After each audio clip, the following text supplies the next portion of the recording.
Inside Story Uganda, real source of political updates.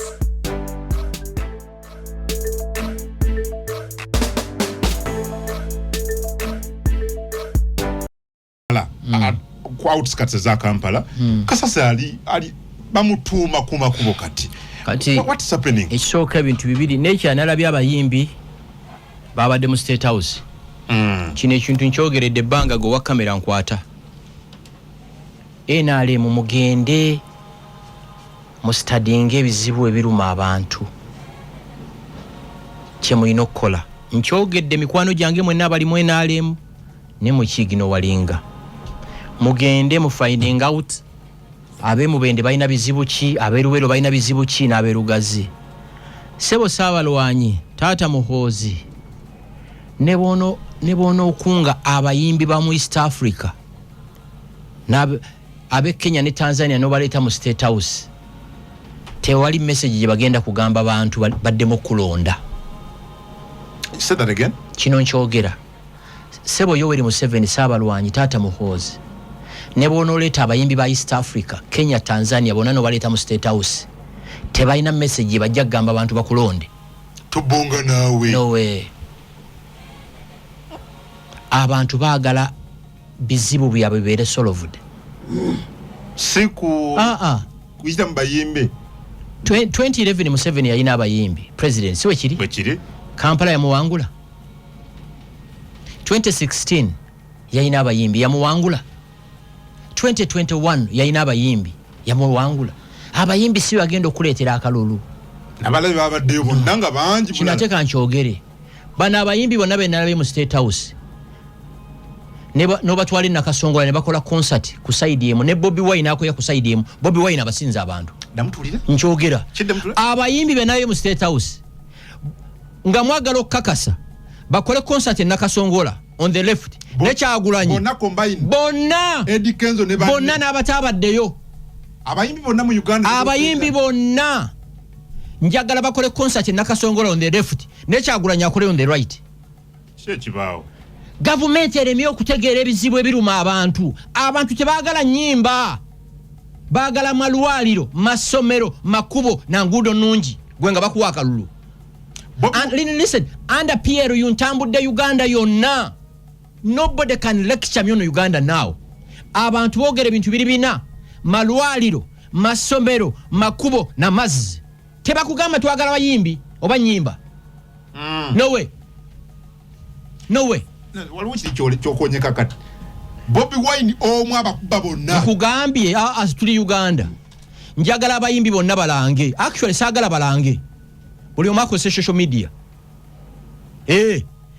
abayimbi batubonga nawe group ebere on the left ne Kyagulanyi abere on the right tulaba nafuna abantu bano bonna abadde mu State House tebafuna nkugambye nze ndi mu Kampala President Museveni yawamba ndi mu P5 yes no 85 kuba yasooka kuwamba Masaka akaluka President Museveni akasooka ka 1996 nzo mukuba munoonyeza obululu mu Central Region nze ndali nkulya youth desk y'abavubuka I know abantu ekibaluma byebyo yawe kugambye ne boyita abayimbi ne bokola otya nga ebizibu tobikozeeko ekirala Uganda urgently yetaaga General MK to take over this country.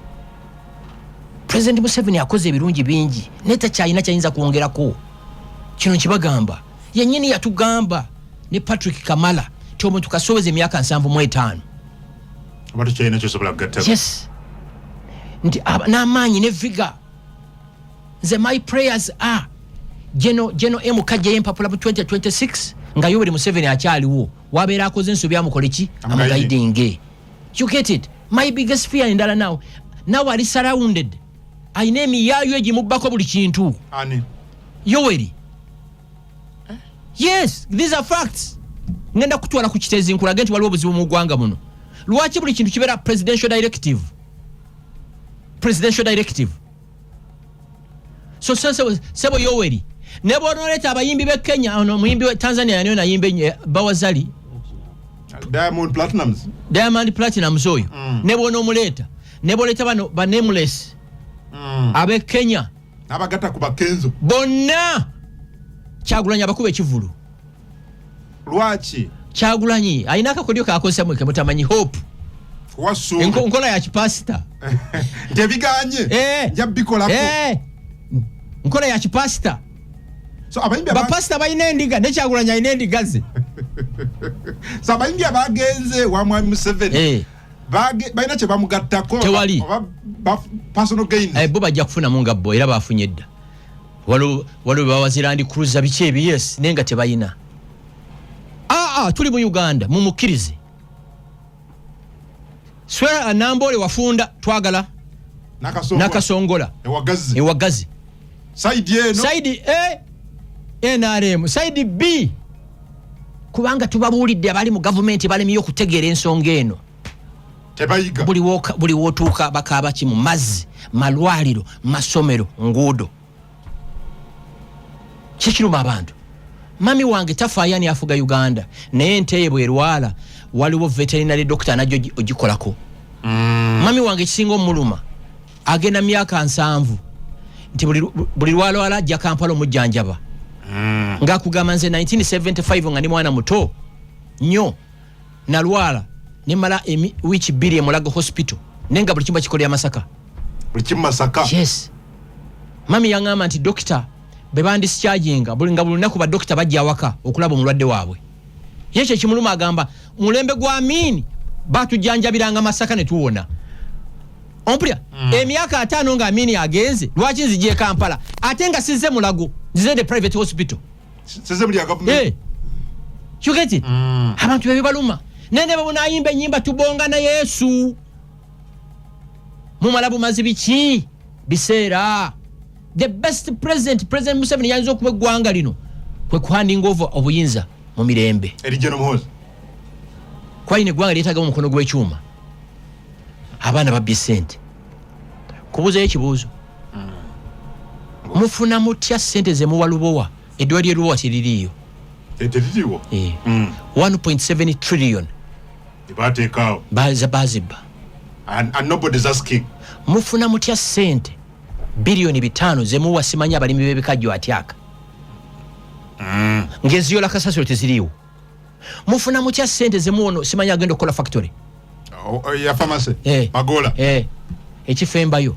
Parliament is spending it ya 20 billion. Regional sittings. Yes. Nga situina birole biyola kasasiro. Zitandika weekend regional. Tomorrow. Sittings. Yes. Guru. Ate ze mutegedezo dizo official. Mukwano gwa mubaka yangami. Buli mubaka bamuwadde amafuta ogenda n'okudda. Buli mubaka bamusasuidde hotel enaku 2. Nine gwanga gagga nga gyenkomeza naye obuzibu buli wamu allocation ya sente. Wawe bateeka sente. Balinga abantu muve ku KCCA. Ontwala. Njagala that we handle in the next hour. So you are also not happy with these regional settings. Nga batu zigenda kuyamba abantu bitundu gye bagenda. Nze singa mbadde nyina obuyinza mbadde nsalako Kaluma. Wanje? Singa mbadde nga nina binemeroka by'SF simbadde nkikiika mu kkubo. Abaka baleme genda. Yes. Ate bameka bayina helicopter tewali mwaka ina helicopter wano. Parliament batugambye bazisembezza. No sense. Kumpi n'omuntu. No sense. Basembezza batya. Kambuze abacholi bagenda kujyawo. Nabo bagenda biwuya ku radio na TV. Bwekiri. Abacholi bagenda kujjawo Parliament wegenda okutuula. Kati kyemanyi bagenda kuteekayo zino tent massive. Ani afunamu aba tent sijja boogera manya kwa mikwano gyange. Nene gwanga mulituwe kungu. Mutuwe gwanga lino mulabe. Nze nemba n'obuyinza mbadde ngenda kukwata bino birole bya SFC mbikiike ku Kaluma nga teri ayitawo. Ngoziza babaka genda. Ayagala okuyitawo embooke kaabe. Ngo obusungu bujjewo bwonna. Obusungu bwennyina bw'abantu bensiiba nabo. Because batugamba nti Parliament bwesembera okumpi. Parliament jakufuna omukisa okuwuliriza ebizibu by'abantu Mwakyoli. Bwenajja Masaka bawulize ebizibu by'abantu mu Buganda, mu Central Uganda. Bwenagenda e Mbarara, the same Western Uganda. Bwenadda e Mbale, Eastern Uganda. Bategere ebizibu by'abantu. Kati nkubuuza ekibuuzo. Ey'omu Kampala tetuliraanye ebizibu byaffe babiwulira. Ey'omu Kampala tetuliraanye ebizibu byaffe babiwulira. Naba mpompo goma zabinnya mu Kampala. Fe tusiba mu Kampala. Nze sobola kumala nnaku 7 nga siise ku Parliament. Kizibu kyange kiki bawulira. Ne babalimbe ebyekidongo ebyo mbusemanya tusembereza Parliament abantu. Wapi? tola ati bagambe 20 billion. Yes. Oyinza okusanga billion 4. Senyo nyaga 20 billion. 5 buli rutura. Zezili official. Manya bagenda ku transportinga buli kintu. Banamoli mwenda bagenda ba transportinga. Bwekiri nafunye ne email. Okay. Wali bisijako. Tubuli nawe. Katujja katotandi. Njagala soka kuzanyira bigambo bino bya Andrew Mwenda munamawulire yali ayogera kumbera yabagaggano okusoma kwabwe wuliriza bigambo bino bifitinga buterevu bye twogera kona ko lwalero. Richest people in Uganda, and I know them, most of them are my friends.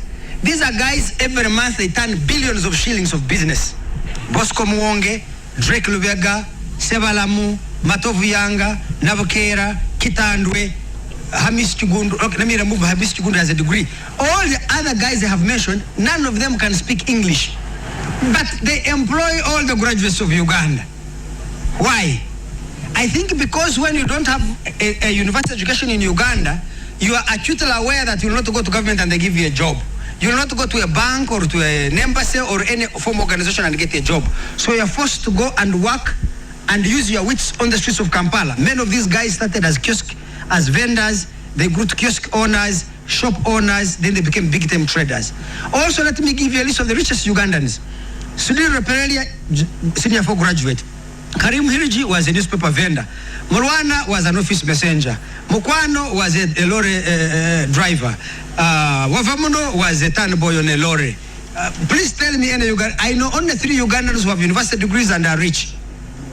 I think it is Mohan Chiwanuka of Oscar Industries, Charles Mbire of MTN, and Hamis Chigundu, whose parents are very rich traders and is a nephew to Bosco Muwonge and Sebalamu and Drake Lubega. So you can clearly see that our education imparts on us an idea that somehow we are entitled. So when you live today, our education imparts an idea that we are somehow entitled. Andrew Mwenda. Oyo mumanyi nnyo. Mwenda tebakulimba wano teri amwenkana. Teri amwenkana. Sinaba kulaba monna Uganda asomanga Andrew Mwenda. Taliyo nze nasooka kuvisitinga Mwenda oyo mene yazego nga akyakola ku KFM. Yasooka kubeera Makerere. Gye nasooka okulaba omuntu alina library. Nashifutinga n'agenda Kololo. Era ne mukyalira ng'agiina library ennene kati yafembayo amakage gali Luzira. Ye munna Uganda yekka gwendayira nagenda mu library y'engerimu amadaala. Stairs. Eddala gana amadaala mugalaba singa umemeza awaka okutereza amasannyalaze oba bana baterayo kamera awaka buno budaala bwe bapanga. Alinye waggulu. Kati Mwenda ayina amadaala ago ge bapanga. Bitabo. Oyo Andrew Mwenda. Wano wansi bitabo n'olinya. Oyo mu respectinga nnyo, he is highly informed, highly knowledgeable. Ebimusikiriziganya naye, but is highly informed and knowledgeable. Kati mu bannamawulire aboza radio 4 ne radio 7 oyina ebitabo bimeka wakewo. Wera wasoma wakobadde bisoma. Tosobola ku dispersinga information nga tosoma.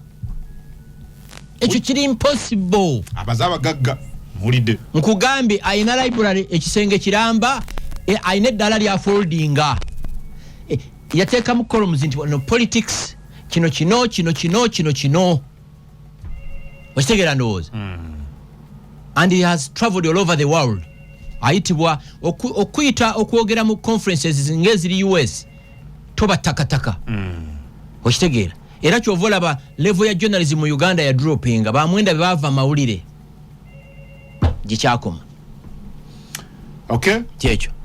Kale ku njagala tu briefly nalabye mwala Shira Kashumba ya trendize nnyo nako lwajjo n'okuviira we yateeka tweet. Yage, good morning to the youth of Uganda. My advice to you is not to expect life to be fair to anyone, because it's not, especially in Uganda. Wake up and hustle for your own money and never depend on a helping hand, either from government or your parents or friends. Attack the day with all of the energy you have within you and thank me later. Keep trying until you win. Again, oyo Shira Gashumba agezaako bigambo bikwataganira ddala ku byotogero nako olwaleero yageze ku mukutu gwe gwaliko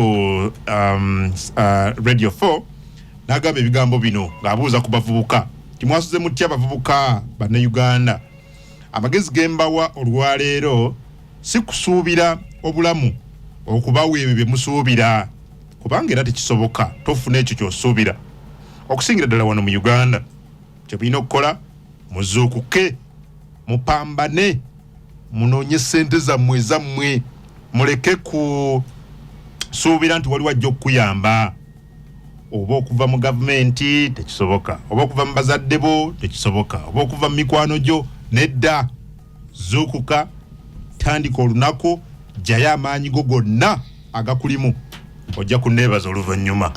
Kaakati bye tubadde twogerako byebyo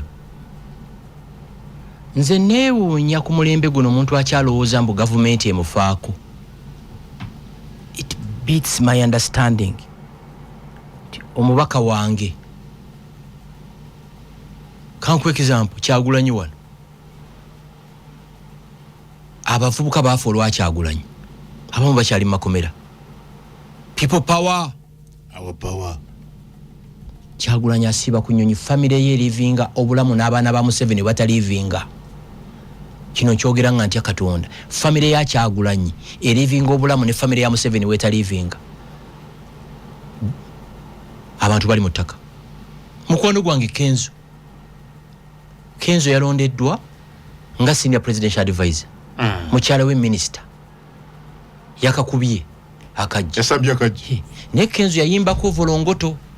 System volongoto. Mwene mugoberera. Yabaleseeyo. Wepakasize. Kenzo tumuyoza okulondebwa senior presidential advisor. Nga ate mukyala we minister. Owulira? Ate gwampuliriza. Gwe yafiirira Kyagulanyi oli kuki? Abantu abafiirira gavumenti eno eruweero for 5 years. Bafuna ki? Wepakasize. Obemu n'akasente. Nze nyina emirembe lwaki siina munnabyabufuzi yenna gwe nyinako kyensuubirako. Kwamba manyi. Afa ku bibyo. Yes. Pachiri. Emu sinza byogera kubanga abasinga mikwano gyange. Sinza kubyogera ate gino emyaka gye ndimu mibi nnyo mbuuza lwaki. Abaana basoma ne Shira bazadde baabwe mikwano gyange. Kati wolumba taata oba maama n'abaana obeera okoze eki? Balumbi. Nze mmanyi bingi nnyo. Bwe muli bimanya mujja kutya ensi eno. Teri akufaako. Ne bannabyabufuzi. Teri. President waffe, mubaka waffe. Wammwe. Sentebe waffe. Wammwe. Befaako bwefe. Njagala mundaga bakansala abalondebwa mu kisanja ekiwedde. Waliwo gwe nasanze ayina ensi kyeringa ng'envubu. Kansala wa mu Kampala muno. Kiteeze abantu bafiire ekiteeze bwe kiri. Bakansala baliwa mu kino. Baliwa. Yes, kiteeze eri anda Wakisogo ge mazima. Era we tugenda baleta ngenda balaga omutawana teguli ku KCCA. Okay. Ngenda balaga nti KCCA teri responsible na mitawana gyagudde kiteeze. Wenjagala tujje. Neche mbagamba bannabyabufuzi. Mu Africa e continent yo kaje balonda munnabyabufuzi abadde omutono n'agejja. Mu Europe wa US be balonda munnabyabufuzi nga badde mutono yongera kogga na kufuna mvi. Barack Obama bamulonda 2008 ng'enviri ze za black. 2 months into the White House nezeruka. Olw'obuvunanyizibwa. Abaana abawala mwepakasize kola omulimu gwonna oba oli cleaner wantu oba okola mu balangani oberemu n'akasente. Teri musajja wali respect mukazi mwavu. Abasajja bamanyira nnyo abakazi abaavu. Kino kibagamba. Nkyogera nnyo omukazi alina kavitsinga kake nga kali mu linnya lye. Kasinga omukazi avuga Range Rover ng'eri mu mannya ga bbaawe. Kubanga bwe mwekyanga Range Rover esigala mu ki? Mu compound. Agagenda ne mu rukange girekaawo. Okitegeera ndowooza. Abalangira b'e Bungereza Prince William ne Harry bagenda majega bali Afghanistan. Abalangira baaki boli olangira. Neggo omwana w'omunaku ogaana okyokola. omwana w'omunaku ogaana okyokola abaana basudiri basiiba bakola abaana baani basiiba bakola gwate omwana w'omunaku wekuluntaza kola akasente kambabulire gwe ne bwoba okola mulimo nga mujama ng'okola mu mochalo oba okola mu kasasiro bw'obeera bankinga sente mu banka zibeera sente ate kinnewunyisa bano abajerega mu emirimu gye mukola ate be babasaba sente ng'omwezi gugwako ayo shira kyabagambe kiri very simple ataka every day n'amaanyi amapya oberemu n'akasente kankubuuze gwe maama Rahuma akwagala nti gwosinga okubeera handisaamu nziraamu ensi gye tulimu erimu challenges nyingi naye kinatufuula abawanguzi bwe buta giving up abata giving up kino nkibagamba toddanga naawe n'olowooza nti waliwo akufaako simanya gavumenti enfaako simanya pasita wange anfaako simanya mukama wange anfaako eno ensi lutalo ensi eringanga national park empologoma okusurvivinga mu national park erina okudduka faster than engabi egikwata egirye ereke kufanjala ate n'engabi okusurvivinga mu national park erina okudduka faster than a lion yensi gye tulimu so message eriemu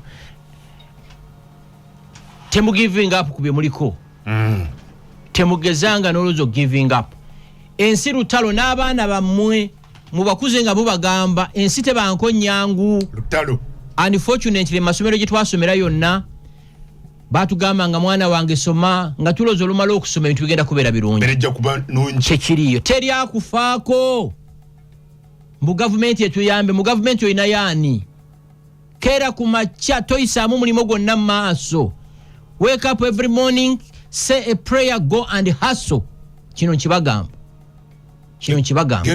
genda opakase oberemu n'akasente teri ajja kuwa kitiibwa nga toyina sente ne makanisa abagagga batuula mu maaso n'ebifo by'abagagga bya njawulo high neighborhoods teri kifo ky'abagagga kyebagabamu kawunga mu covid tekiriyo buli kintu ekirungi kya mugagga abagagga balwala high blood pressure bawuliza high life abaavu balwala ba low blood pressure low self esteem low income kino kibagamba abaavu bye balwala yes buli kintu ekibi kya mwavu atuganti baina n'ebifo gye babeera yes omwavu nennyina tamwagala ne lwakuba oba mwana we ngatana kyakukolera yes njagala ondagayo omwavu mu kkanisa atuula mu maaso batula mabega babatuuza mabega ng'ate gwosinga okusaba gwosinga n'okusabira pasita omwavu yasinga n'okusabira yes ate tewali ssaala ekyusa bulamu bwa muntu teriiyo kubanga singa essaala zaali zikyusa obulamu bw'abantu ate pasita tiyali bakubye kimu kya 10 yali badde yeesabira natasaba kimu kya 10 you get it so nkibagamba ku radio 4 ne radio 7 nti mukeere ku makya temu giving up bwe zigaana Monday gezaako Tuesday bwegaana Wednesday bwegaana gezaako Thursday bwegaana gezaako Friday obulamu tambule weekend bwegaana gezaako next week ejja bwegaana gezaako the other week August bwagaana gezaako September bwagaana gezaako October message eriemu never dare give up bali obekubagiza abantu abakoze ebyewunyisa ku nsi tiba giving up balemerako Katonda ajja kuyamba amaanyi go ompulira ndo ng'olina kyokola temuyisaamu mirimu maaso temunyoma mirimu abantu bano bwe mwegomba mu nsi muno baali bakozeko emirimu gye muyisaamu amaaso unfortunately tulina culture wano ey'abaana abato abayisaamu emirimu amaaso abanyooma emirimu so kyembagamba eyo radio 4 gyembeerako every Monday kyenzudde abantu abasinga bambuza nnyo simu ka Uganda era ye message nze singa mwegendezo nokunguya ntwala mu byobufuzi ebiseera ebisinga nezo area gye nsinga okukola ki okutegeera tewali munnabyabufuzi akufaako taliyo tebakulimba bakusa mbuto zaabwe tebakulimba nti waliyo omubaka waliyo president akufaako Kyagulanyi yassa abaana abantu bafu olwakyagulanyi wano abantu bali makomero lwakyagulanyi si bwe kiri Kyagulanyi asiba ku nnyonyi ne famire ye owulira bwe kiri don't be fooled nti waliyo munnabyabufuzi kati akalwa akajja aka 2026 kajja baagala bwa kansala baagala bubaka bwagala bwa meeya si kyekyo bakolerera famire zaabwe nzo lwaki tegera nefuna emirembe chovola bandi free nyonga njogera kubanga nze ndiwo lw'amaanyi ga Katonda teri munabi abufuzi yenna surviving lwa munabi abufuzi yenna kyekyo nno omanyi obadde oyogera wano noga nti ku bantu abali successful naba balemererwa waliwo nja kusaba okuzanza nnyo eddoboozi lya President Paul Kagame ng'ayogera ku failure simanyi kandabe obali erino wherever you are even hiding it is looking for you but the opportunity you are the one to keep looking for it you keep pursuing it. It goes under the table, you follow it there. Wherever it is hiding, it's you to keep chasing the opportunity. You have a task of not getting tired. The failure looks for you wherever you are even hiding. It is looking for you. But the opportunity, you are the one to keep looking for it. You keep pursuing it. It goes under the table, you follow it there. Wherever it is hiding, it's you to keep chasing the opportunity. You have a task of not getting tired. President Paul Kagame. Agambye atya? Omukisa. Rather okugwa feria ejja kunoonya. Buli bwokweke kunoonya. Ogende wansi w'emmeeza kunoonya. Okugwa okulemererwa. Naye omukisa gwalina ogunoonya. Kyeva nkugambye wake up every morning, say a prayer, go and hustle. Genda ku washing bebo batolina mulimo. Oba graduating from Makerere, from Nkumba, from UCU, from Chambogo, nga tolina mulimo. Tewali kigana kugenda ku washing be koza motoka. Onoonya mukisa. Tewali kigana kukola mu restaurant. Tewali kigana kwera kasasiro mu Kampala. Eyo ku washing be jjo kusanga omugagga alese motoka yo kujoza.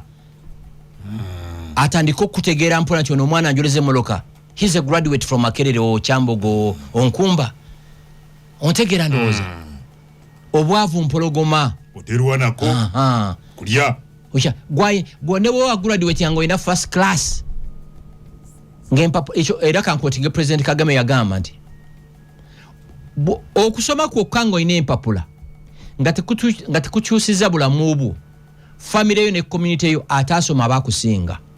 Namutulye? I'm quoting again President Kagame. Yagamba nti okusoma ngo ine empapula nga tezikyusiza bulamu obwo family yo ne community mwoli atasoma abakusinga. Gwo kuba n'empapula zonna ng'olina kakakesi k'ebipapula naye nga tezikuyambye oba family yo ba community yo eyakoma mu P4 oba mu P1 abakusinga. So message eri mu abaana abatuuliza, I hear you graduated from Makerere, from Nkumba, from KIU, from Victoria University.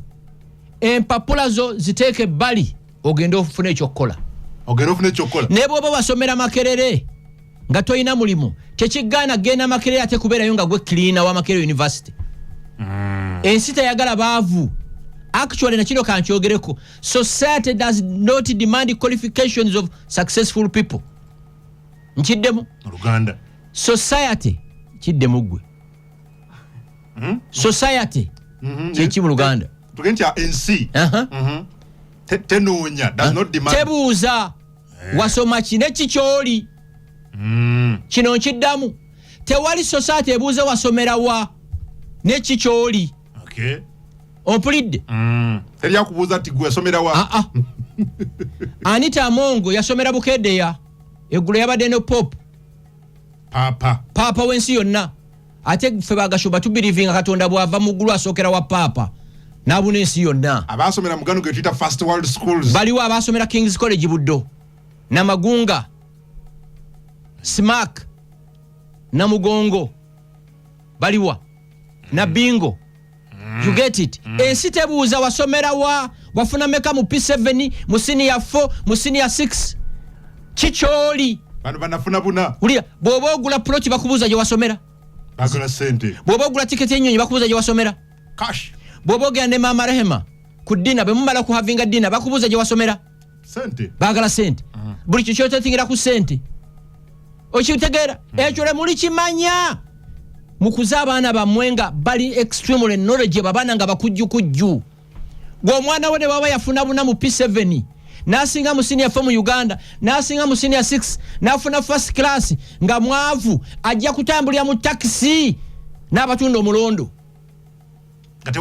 tewali njawulo go wasinga mu P7 go singize mu senior 4 senior 6 nofuna first class ni oli mwavu oli mu taxi n'aba ekawungeza de batunda omulondo balira mu amaji balira mu ebinyebwa balira mu ensenene n'enswa ne yakoma mu P1 oba P2 ngali mu kikubo ayina akamotoka ke kavuga akamuleeta okukola yesimu ka Uganda bujeje mubuuza awali mu taxi yes ne degrees ye yasinga ne New Vision ne mukuba akafananyike ne mukuba ne mwesi 4 ne senior 6 ne ali bubi Olya mwabana abali Saudi Arabia abali Qatar ngokola ba maid bukolere ddala ofune mwaka sente weweyo yes. Give it your whole yes sibino ntinkoye kanzireka oba oli Qatar oli Saudi Arabia oli Kuwait nga akalima ako kakuwa akasente osinga ene enkofu eri Uganda yepanka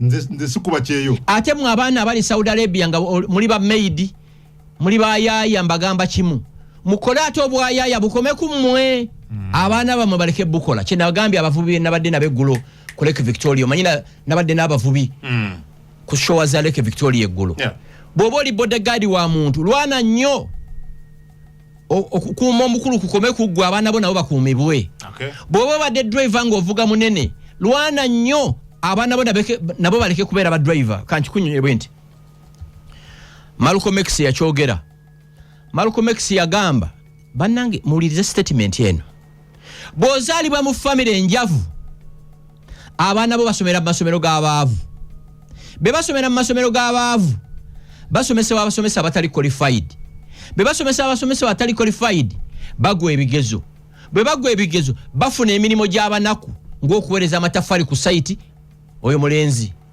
kati akaana kakalenzi akaweza amatafali ku site kasangayo akaana akawala nako akayita mu layini eyo y'obwavu nako katundayo kyayi ne bwekwana kana akalenzi ne kafunyisa akawala olubuto ne bazaala akaana akanaku akalala eyo bagita vicious circle of poverty eyo mbi nnyo jjajjawo yali mwavu bajjajjawo bali baavu kitaawo mwavu naawe oli mwavu n'abaana bemuzadde baavu n'abazzukulu you get it so mwe abazadde abampuliriza mulwane nnyo oba osiba enjala otwala abaana baate mu masomero amalungi kubanga omwana we bw'asomera mu masomero amalungi ayina abaana b'abanene baasoma nabo eyo bagita social network teri kijyenkana social network teri kijyenkana